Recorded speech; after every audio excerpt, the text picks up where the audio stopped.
আমরা আজকের এই হিফজুল কোরআন ও কোরআন তেলাওয়াত প্রতিযোগিতার মাধ্যমে আমাদের সকল বক্তারা যারা ছিলেন সবাই ছাত্রদলের অপর যে কর্মসূচিগুলো পালন করেছে ইতিমধ্যে, অর্থাৎ সারা দেশের সকল শিক্ষা প্রতিষ্ঠানে ক্রীড়া ও সংস্কৃতির বেশ কিছু কর্মসূচি পালন করা সম্ভব হয়েছে।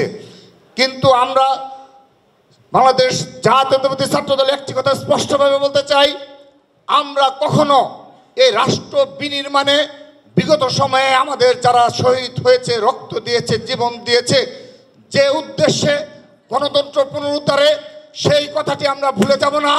বাংলাদেশের গণতন্ত্র পুনরুদ্ধারের আগ পর্যন্ত ছাত্রদল রাজপথেই থাকবে, সেই প্রতিজ্ঞা করছি।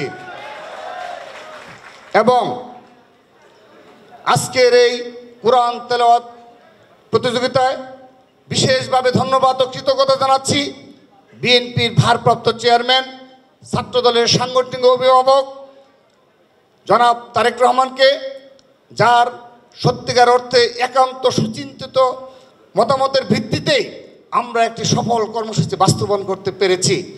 এবং এই কর্মসূচিটি শুধুমাত্র স্কুল, কলেজ, বিশ্ববিদ্যালয় নয়, মাদ্রাসার শিক্ষার্থীরাও ব্যাপকভাবে অংশগ্রহণ করেছে। সেজন্যে জনাব তারেক রহমানকে ছাত্রদল কেন্দ্রীয় সংসদ এবং ছাত্রদলের পরিবারের পক্ষ থেকে ধন্যবাদ ও কৃতজ্ঞতা জানাচ্ছি। সেই সাথে বিশেষভাবে স্মরণ করছি এবং দোয়া চাচ্ছি আমাদের বিএনপির মাননীয় চেয়ারপারসন দেশনেত্রী বেগম খালেদা জিয়া যেন শারীরিকভাবে সুস্থ হয়ে অতি দ্রুততম সময়ে বাংলাদেশে প্রত্যাবর্তন করতে পারে এবং সকল ষড়যন্ত্র নস্যাৎ হবে দেশনেত্রী বেগম খালেদা জিয়ার প্রত্যাবর্তনে। সেজন্য সকলের নিকট দোয়া চাচ্ছি। এবং আজকে একটি বিষয়, সকল সাংবাদিকবৃন্দ আপনাদেরকে ধন্যবাদ জানাচ্ছি।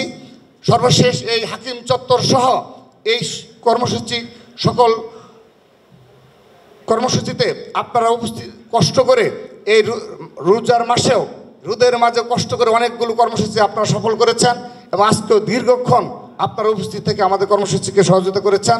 ধন্যবাদ জানাচ্ছি।